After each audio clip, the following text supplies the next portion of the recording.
What's happening, everyone? Jay Shockblast here, and check it out. We have the big figs of LEGO DC supervillains, and there are quite a few, and they are pretty cool. Everybody loves big figs, and everybody wishes they could create their own big fig. That's still not on the table, but what is still here is the fact that we have some really awesome ones here in the game. Let's start off with the Anti-Monitor, who I think might end up being the big bad guy of the next LEGO DC game, which obviously is like 2 years away, but still. If you watch the after credit scene, you will have noticed that he shows up and makes Darkside kind of cower in fear. So he's pretty cool. It's obviously the new 52 version, and he does grow. So I would have rather they gone with the classic view, or the classic look, I should say.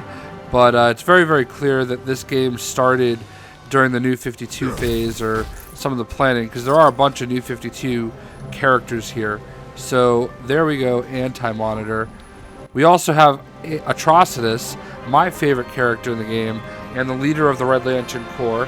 I would have loved it if we could have used his chest piece. I would not have made myself as a big fig, but I just wish that that chest piece was available in the character creator so I could make myself as a Red Lantern, which I had always hoped to do. Atrocitus is awesome. Like, there's just no two ways around it. Some people are a little disappointed that he looks like he's a little bit less, or not as cool as he was in the last game, but I'm not one of those people. I still love him, and maybe that's because I'm just such a stan for Atrocitus, but it is what it is. Next up we have Bane. Now Bane obviously starts off as a little fig and transforms into a big fig, and he's been in the last few games. I feel like this is a character you're going to see in every LEGO game, just because it's such a classic villain, one of Batman's big bads. And there you go, we have Bane. And next up, another character that grows, we have Beast Boy, who grows into a bear, I guess you could say. A wildebeest. And Beast Boy, probably one of the biggest fan favorites of this game. I think a lot of people are really excited to get him, and it's a good thing they had him available from level 3 on. So yeah, Beast Boy. And next up we have, I guess you could say, Changzu. I mean, he's kind of a big fig, right? Like, this is definitely stretching it. I don't know if you would consider him a big fig or not. He's certainly bigger than the average figure, so I think you do. And he shoots stuff, and he's weird, and he's creepy. And there is that. Another Transformer. Next up we have Clayface, another character that can transform. And he can transform himself up to this big figure. They really went all out with Clayface. Like, honestly, like the way that he like goes into a little puddle there, it's fantastic. And he doesn't super jump. He's one of the few big figs that doesn't super jump, but changes into like a blob.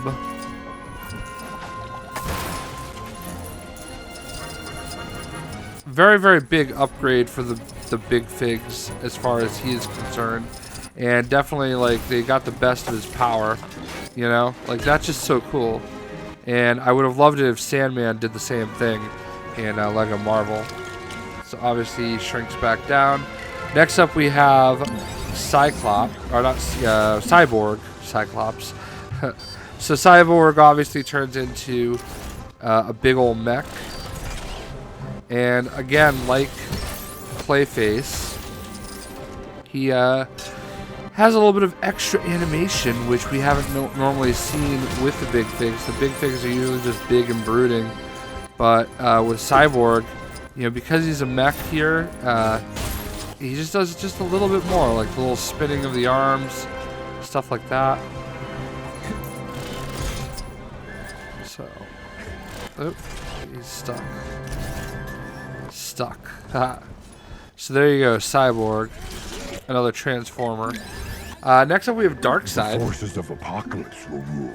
Now Darkside kind of floats, and he's got his beams. Oh, we got the glitch.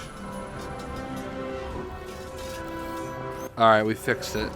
But there's a glitch that kind of his Omega beams can go a little crazy. And I love his idle animation. When he gets idle, he starts juggling parademons, none of which will birth themselves into Doomsday, by the way. So next up we have Doomsday. Doomsday is here. And there you go, Doomsday. Who obviously in his containment suit. Oh man. So yeah, there's a joke there. Some of you get it, some of you don't. And for the record, I was not trolling. I was just an idiot. So there is that sometimes, and being able to admit that, half the battle. Frankenstein. Now, this is the type of character I would normally complain about, but he's so cool. And he's talking. I'm talking over him, but whatever. He's awesome. Like, honestly, like, we're a couple days after Halloween, which, by the way, was my birthday. And, excuse me. Yeah, man. I just think he's a really cool character. So, I'm not going to even complain about him. So, there's Frankenstein. Next up, we have Gorilla Grodd, one of 4 orangutans in the game. A better world. So obviously we get him during the story, a major part of the story being DC supervillains. And I actually do love the way that they designed this. So, Gorilla Grodd. Then we have Granny Goodness. Are you ready for another visit from Granny? Who flies with her walker. Does a little bit of dancing. What? Get down. What? So, she's obviously one of the disciples of Darkside.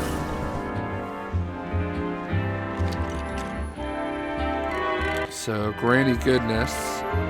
Next up we have Kalibak, another one of Darkside's disciples. Now, he's been in the game before, but he looks awesome here.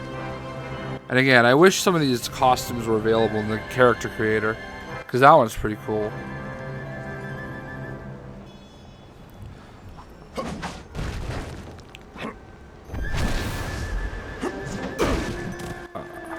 Oh, glad the cops didn't get called on that. So there you have Kalibak. And then we have Killer Croc. You do a boss battle to unlock Killer Croc. Now, a lot of people are not thrilled with his design. I think it's actually kind of cool. It's not like, I know it's not the best. I think it's the most accurate. Like, I feel like, I think that, like, just the fact that his head, it maybe stuck out a little bit more. But you have to understand, the heads are not three-dimensional. They are just rounded pieces, you know? So I think they did the best they could, and I'm actually fine with it. Next up, we have King Shark, another personal favorite. Does his little hula dance or luau dance, whatever you want to call it. King Shark is from Hawaii, so it makes sense that he can do that. Obviously, he did that in LEGO Batman 3 as part of the Squad DLC.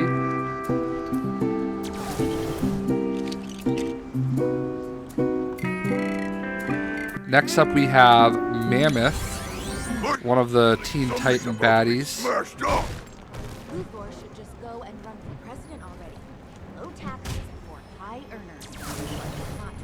And he charges like a bull or like maybe a rhino. And when you leave him idle, he starts yelling and gets vociferous.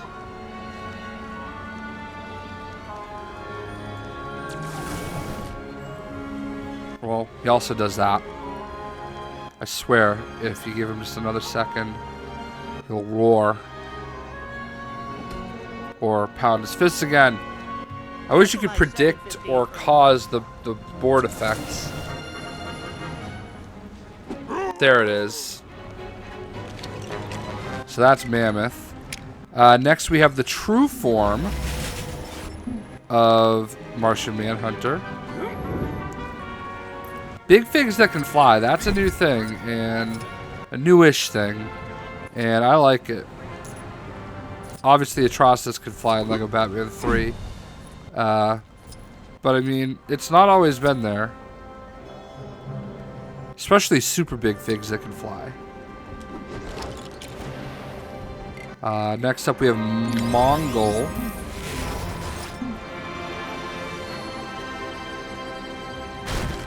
I feel like he got the shaft a little bit. Like, Mangal is a really big time bad guy. And I feel like, I mean, in another game maybe, they could have War Worlds pop up.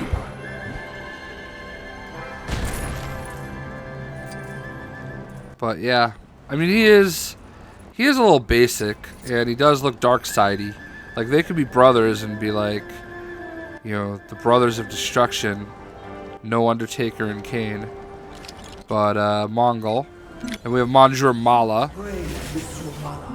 our next character from Rise of the Planet of the Apes. He's got Brain there.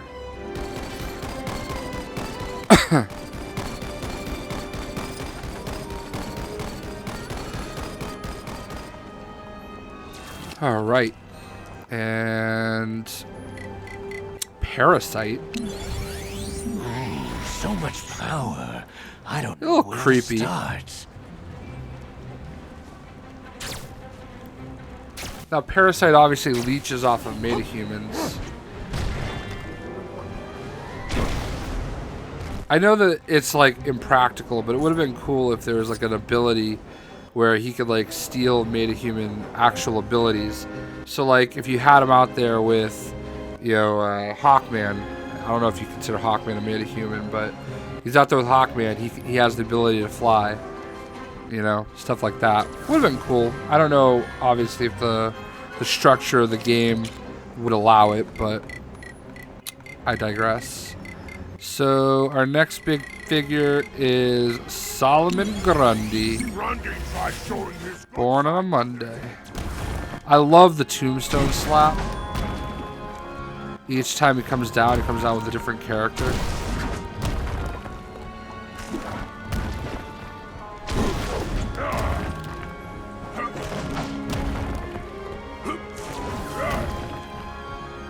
Or most of the time. So Solomon Grundy has definitely evolved over time in these games, and this is definitely when we use him the most. I mean, that's what I love about LEGO DC Supervillains, is the fact that we actually focus and play a lot of these villains, and not just the heroes that we're used to from the last 3 games. Next we have Sala Var, yet another of our monkey characters. Notice that I'm calling them something different every time. They've been a monkey, orangutan, ape. They've been from Rise of the Planet of the Apes. For those of you that comment as the videos go along, I'm sure some of you are like, they're not orangutans, they're gorillas. And that's why I do it.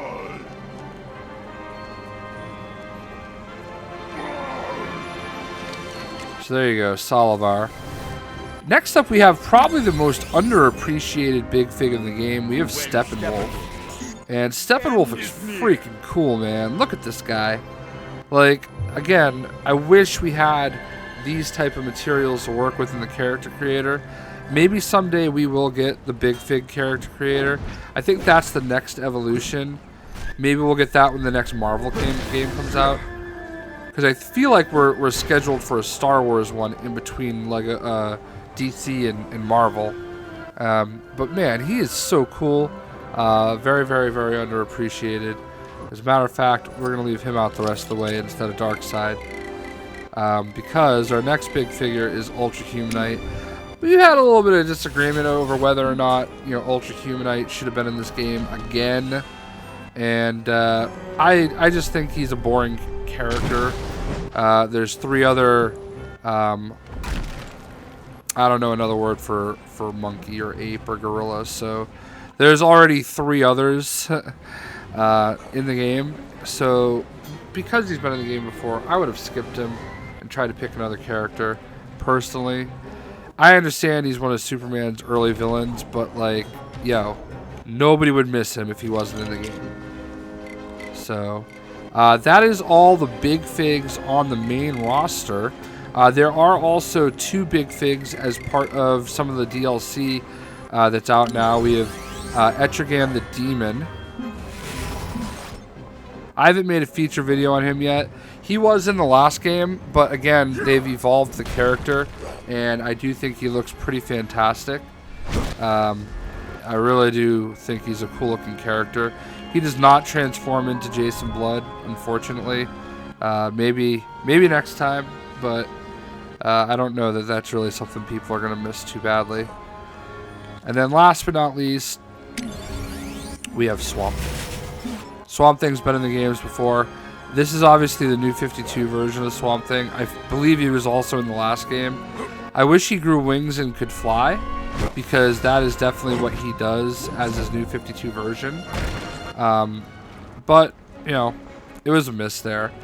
So I'm going to do a once-over one more time. I'm pretty sure, I don't think I missed anybody. But those are the big figs of LEGO DC Supervillains. And, oh, I did miss somebody. And I missed probably the best one, Trigon. Now, Trigon was on my top 10 villains I wanted in the game, and he did not disappoint. He can fly as a super big fig, and that is just too cool. When Fin Fang Foom could do it, I thought it was just amazing, and this is just 10 times better.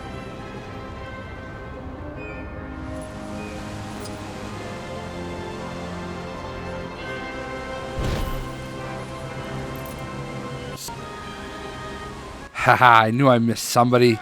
Stompa! Oh man, these boots are made for Stompa. So, this is one of the female Furies, Stompa. She got her own level. And, I don't know, this is actually the first time I've really used her. I feel like, you know, like, the guard for Grandmaster and Thor Ragnarok? I feel like that lady could also be Stompa. Like, she looks perfect, and this is definitely a cool big fig. I like that she's got her own animations. And, yeah. I don't know how I missed Stompa, but I did, and I caught it before I uploaded the video, so none of y'all had to remind me. And, yeah, with that, we're finally done. And I'll cut back into where I investigate the screen. So, I'm pretty sure, again, that I got everybody. I'm going to do one more once-over since I did find somebody that I missed. And it does look like I did officially catch everybody this time. It's so easy with a character grid this big to miss people. But I think they did a good job. This is a good roster. You know, these are some really cool characters. And I hope everybody enjoyed the video, and we'll see you.